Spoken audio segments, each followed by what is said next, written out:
The gunshot cracked across the frozen desert like thunder, and Ezra Blackwood knew someone was about to die. He reined in his horse hard, the animal's breath steaming in the bitter Arizona dawn, and peered through the swirling snow that had been falling since midnight. In all his 43 years working cattle in this godforsaken territory, he had never seen a January storm this fierce, and he had certainly never heard gunfire at this ungodly hour in the middle of nowhere. Another shot echoed off the red rock formations, closer this time. Ezra's massive frame shifted in the saddle as he urged his horse forward through the knee-deep drifts that had accumulated against the mesquite and Palo Verde trees. At 300 pounds, he was not a man built for heroics, but something in those gunshots spoke of desperation rather than malice, and despite his solitary nature, he could not ignore cries for help. The wind carried voices now, high and frantic, speaking rapid Spanish. Ezra had picked up enough of the language during his years working the borderlands to understand fragments of terror. A woman was pleading, another was sobbing, and beneath it all came the deeper growl of men arguing about something that would determine who lived and who died in the next few minutes. Ezra dismounted behind a cluster of ice-covered rocks and drew his Winchester from its scabbard. Through the gray morning light, he could make out 4 figures near an overturned wagon about 200 yards down the slope. 2 women in tattered dresses knelt in the snow, their long black hair whipping in the wind, while 2 men in heavy coats stood over them with rifles. The women appeared to be sisters, both young, both beautiful despite their obvious exhaustion and terror. The larger of the 2 men, a bearded Anglo in a buffalo coat, kicked one of the women in the shoulder and sent her sprawling. His voice carried clearly on the wind as he spoke in broken Spanish, demanding to know where they had hidden the gold. The woman tried to crawl away, leaving a dark trail in the white snow that made Ezra's stomach clench with rage. The second man, younger and clean-shaven, paced nervously and kept glancing toward the distant mountains. He seemed less committed to whatever violence his partner had planned, but when the bearded man barked an order, he reluctantly leveled his rifle at the other sister, who was trying to help her wounded companion. Ezra had seen enough killing in his lifetime. During the Apache wars of the previous decade, he had witnessed atrocities that still haunted his sleep, and after the violence ended, he had retreated to his isolated line shack 20 miles from the nearest settlement specifically to avoid such scenes. But as he watched the bearded man grab the injured woman by the hair and press his pistol to her temple, something deep inside his chest awakened that had been dormant for years. The shot that dropped the bearded man came from Ezra's Winchester before he had consciously decided to fire. The heavy bullet struck the killer's center mass and sent him tumbling backward into the snow, his pistol flying from his grasp.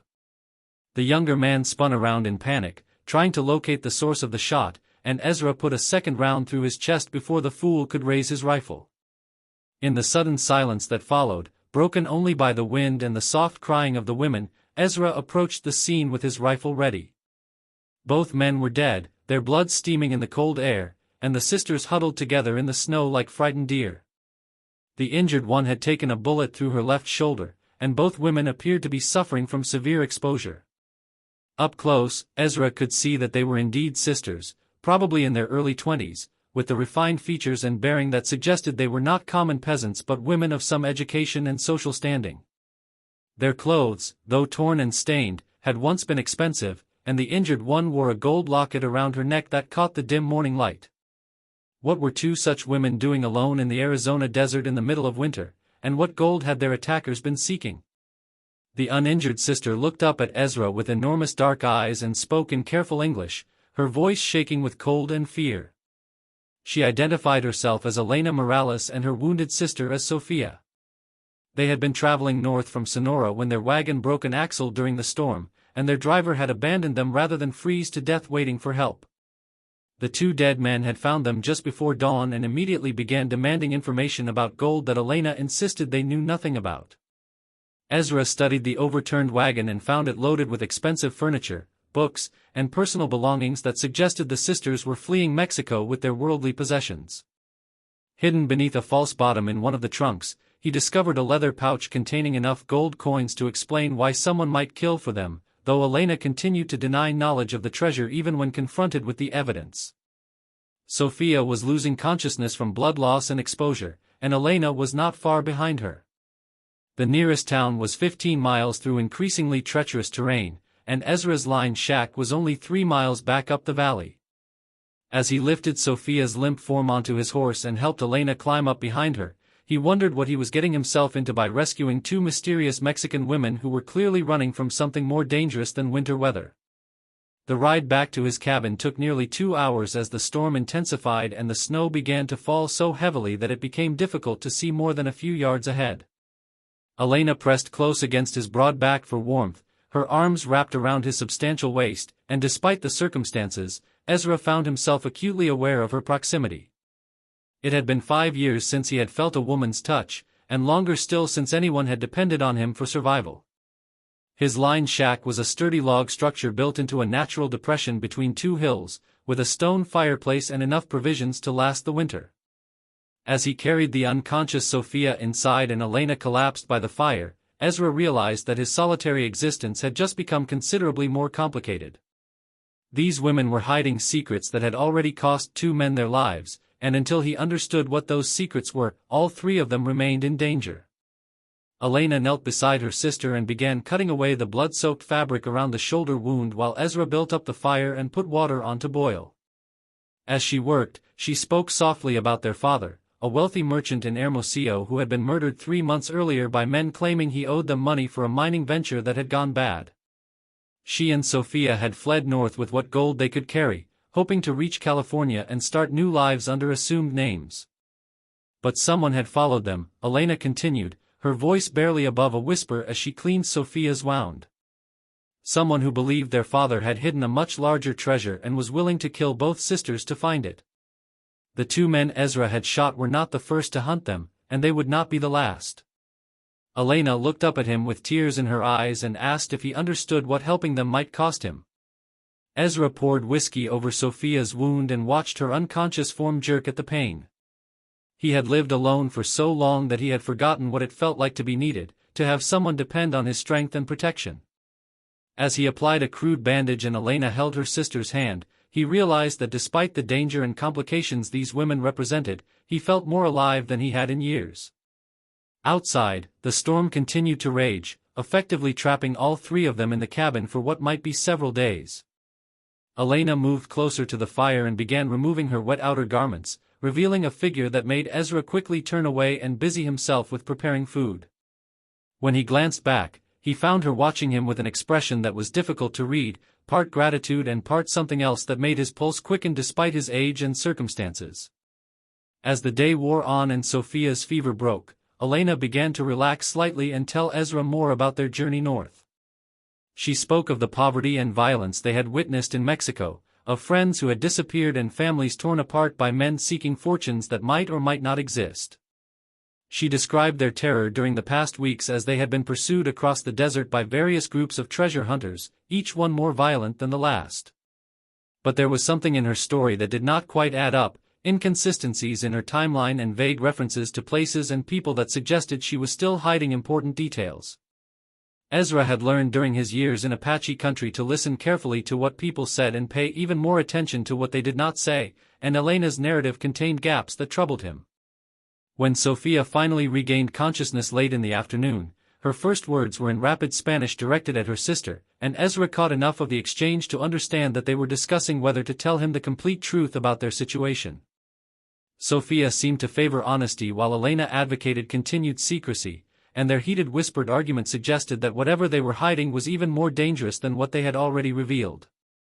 That evening, as the 3 of them shared a simple meal by the fire, Ezra found himself studying both women more carefully. Elena was clearly the older and more assertive of the 2, with intelligent eyes and a manner of speaking that suggested formal education. Sophia was quieter and more delicate, but there was a strength in her that had enabled her to survive everything they had endured. Both possessed a beauty that seemed almost ethereal in the firelight, and Ezra wondered what madness had possessed him to bring such complications into his carefully ordered solitude. As the night deepened and Sophia fell asleep wrapped in Ezra's spare blankets, Elena moved closer to where he sat cleaning his rifle by the fire. She thanked him again for saving their lives and asked about his own story, why a man would choose to live alone in such an isolated place. Her questions were gentle but persistent, and Ezra found himself sharing details of his past that he had never told anyone. He spoke of his service during the Apache Wars, of friends lost to violence and betrayal, of a growing disillusionment with human nature that had driven him to seek solitude. Elena listened without judgment, occasionally asking thoughtful questions that revealed her own intelligence and education. When he mentioned that he had never married, never found a woman willing to share the hardships of frontier life, she placed her hand over his and assured him that some women valued strength and honor above comfort and security. The contact of her small hand on his massive one sent an electric shock through Ezra's system, and he looked into her dark eyes with a mixture of longing and confusion. It had been so many years since he had felt anything resembling romantic attraction that he barely recognized the emotion, and the idea that this beautiful, educated woman might find anything appealing about a fat, aging cowboy seemed impossible. But Elena did not remove her hand, and as the fire began to die down and cast dancing shadows on the cabin walls, she moved even closer and told him in a voice barely above a whisper that she had never met a man with his combination of gentleness and strength. She spoke of her fear during the past months, not just of the men hunting them but of facing an uncertain future without protection, and she admitted that his presence made her feel safe for the first time since her father's death. The moment hung between them like a held breath, full of possibility and danger, when Sophia stirred in her sleep and called out Elena's name in distress. The spell was broken as Elena hurried to comfort her sister, leaving Ezra alone by the dying fire to wonder if he had imagined the electricity between them or if something real had passed between two people who desperately needed human connection. As he banked the coals and prepared his own bedroll on the floor near the door, Ezra reflected on how dramatically his life had changed in the space of a single day. This morning he had been a solitary man with simple needs and no complications beyond surviving the winter. Tonight he was responsible for two mysterious women whose presence might get him killed but who had already begun to awaken feelings he thought were dead forever. Outside, the wind continued to howl across the desert, and somewhere in that wilderness, other men might already be following their trail, drawn by the promise of gold and willing to kill anyone who stood between them and their prize. But inside the warm cabin, with Sophia sleeping peacefully and Elena watching over her sister with fierce protectiveness, Ezra felt a contentment he had not known in years, even as he sensed that this was only the beginning of a story that would test everything he believed about himself and the price of human connection. Dawn brought no relief from the storm that had trapped them in the cabin for 3 days now. Ezra woke to the sound of Sophia moving quietly around the fire, her wounded shoulder still causing her to wince with each movement, but her determination evident in the way she insisted on preparing coffee despite Elena's protests. The dynamic between the sisters had shifted subtly since Sophia's recovery began, and Ezra found himself caught in the middle of something he did not fully understand. Sophia's gratitude had evolved into something deeper over the past days, her dark eyes following Ezra's every movement with an intensity that made him uncomfortable. When Elena stepped outside to tend to the horses that morning, Sophia approached him directly for the first time since the shooting, her voice soft but urgent as she spoke in carefully chosen English words that revealed more education than her sister had suggested either of them possessed. She told him that Elena was not being entirely truthful about their circumstances, that there were things about their father's death and the treasure that would change everything if Ezra knew the complete story. But before she could elaborate, Elena returned with snow in her hair and ice on her boots, her sharp eyes immediately assessing the intimate conversation she had interrupted.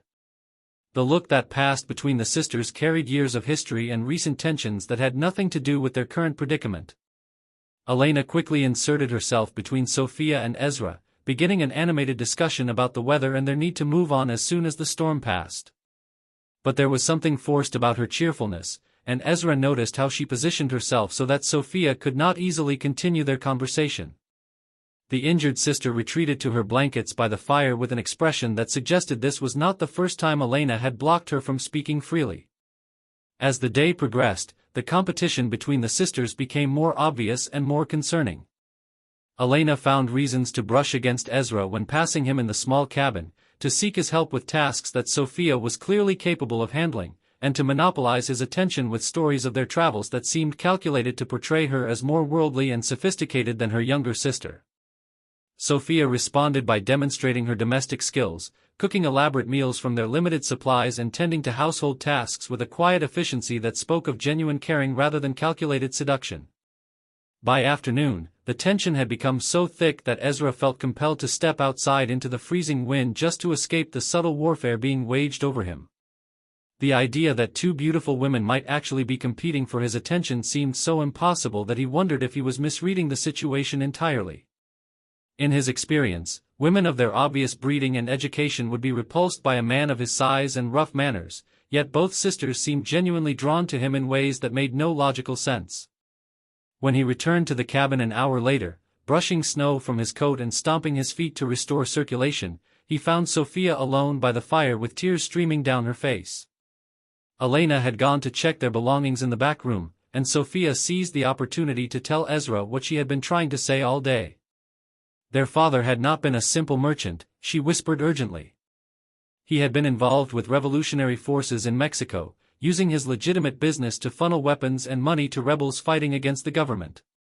The gold they carried was not family wealth but revolutionary funds that powerful men on both sides of the border would kill to possess.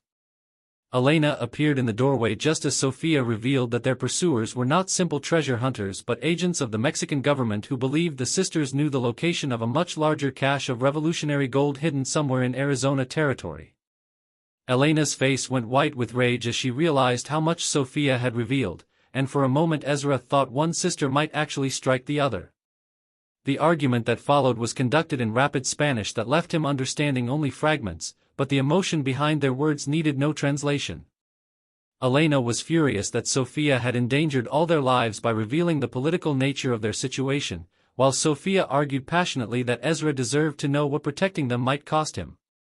The younger sister's voice broke as she accused Elena of caring more about reaching California safely than about the man who had risked everything to save them. Elena's response was so vicious that Sophia actually flinched, and Ezra found himself stepping between them before he consciously decided to intervene. The sight of the massive cowboy positioning himself protectively in front of Sophia seemed to shock Elena into silence, and for the first time since he had known her, she appeared genuinely uncertain about her ability to control the situation. Sophia looked up at Ezra with such naked gratitude that he felt his heart constrict, and when she placed her small hand on his arm in thanks, Elena's eyes flashed with something that looked remarkably like jealousy. That evening, as they sat around the fire sharing another tense meal, Ezra tried to process everything he had learned. If Sophia was telling the truth, then the gold hidden in their wagon was stolen revolutionary funds, and the men hunting them were not common criminals but government agents with official sanction to kill anyone who stood in their way. The implications were staggering, and he understood now why Elena had been so reluctant to reveal the complete truth. By helping them, he had not simply rescued two women in distress but had made himself an enemy of forces that operated beyond the reach of territorial law. But as he watched Sophia struggle to eat with her injured arm and saw the genuine fear in both sisters' eyes when the wind rattled the cabin door, Ezra realized that the political implications mattered less to him than the human ones. These women needed his protection, and regardless of their past or the danger they represented, he could not abandon them to face their enemies alone. The decision felt right in his bones, even if his mind warned him that he was probably signing his own death warrant.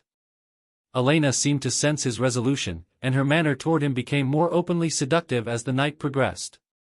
She moved her blankets closer to where he sat cleaning his rifle, asked his advice about routes to California that she clearly already knew, and found excuses to touch his hand or shoulder while speaking. Her attention was flattering but also calculating, and Ezra could not shake the feeling that she was trying to secure his loyalty through manipulation rather than genuine affection. Sophia watched these interactions with increasing distress, and when Elena stepped outside to check the horses one final time before bed, the younger sister moved quickly to sit beside Ezra by the fire. She spoke in a voice barely above a whisper, telling him that Elena had always been the beautiful one, the charming one, the one who could make any man fall in love with her within minutes.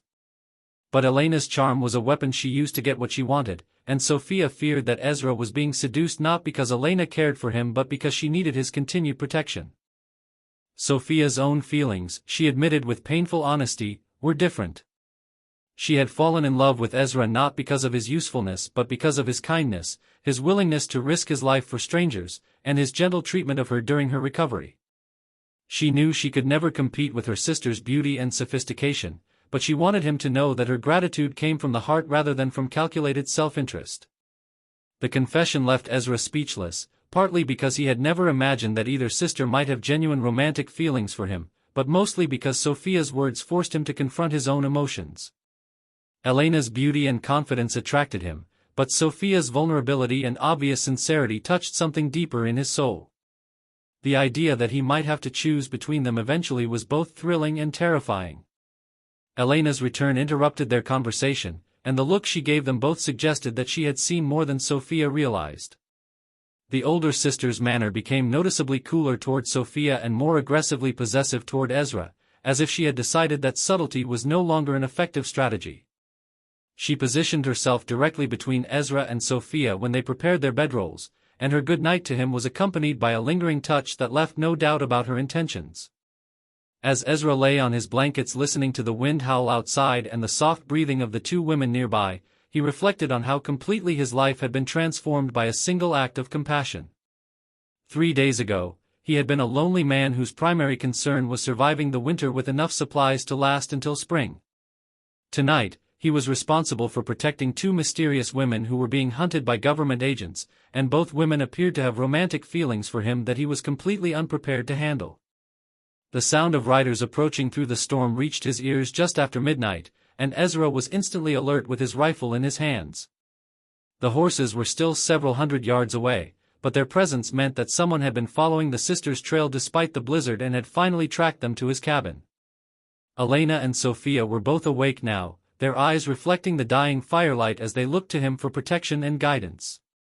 Elena moved close enough to whisper that their pursuers had found them faster than she had expected, which meant they were probably being guided by someone familiar with the local terrain. Sophia added that the men hunting them would not hesitate to kill everyone in the cabin and burn it to the ground if they believed it would help them recover the gold.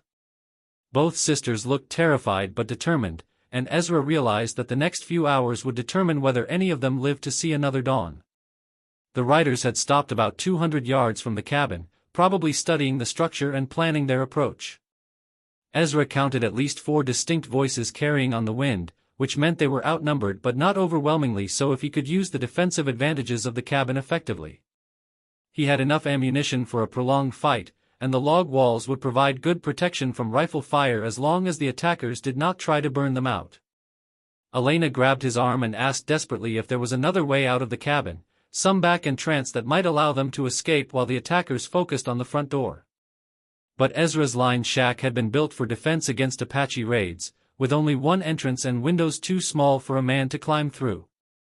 If they were going to survive, it would be by fighting rather than running, and Elena's face showed that she understood the implications. Sophia moved to stand beside him at the window, and despite her wounded shoulder, she picked up Elena's rifle with obvious familiarity. She told him quietly that she had been shooting since childhood and would not be helpless in a fight. Elena initially protested that Sophia was too injured to be useful, but when her sister demonstrated her ability to work the rifle's action smoothly despite her bandaged shoulder, Elena's objection died in her throat.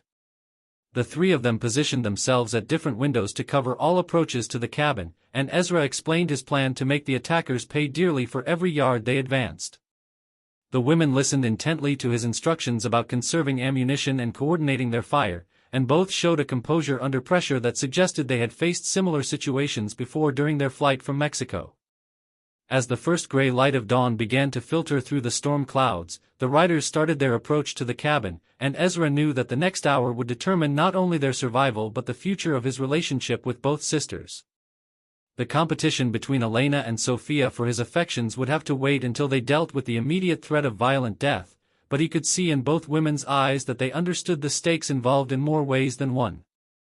The sound of boots crunching through snow grew closer, and Ezra thumbed back the hammer of his Winchester while the 2 sisters he had rescued prepared to fight beside him against enemies who would show them no mercy. Whatever happened in the next few minutes, his life as a solitary cowboy was over forever, and his future lay with these 2 remarkable women who had brought both love and danger into his carefully ordered world.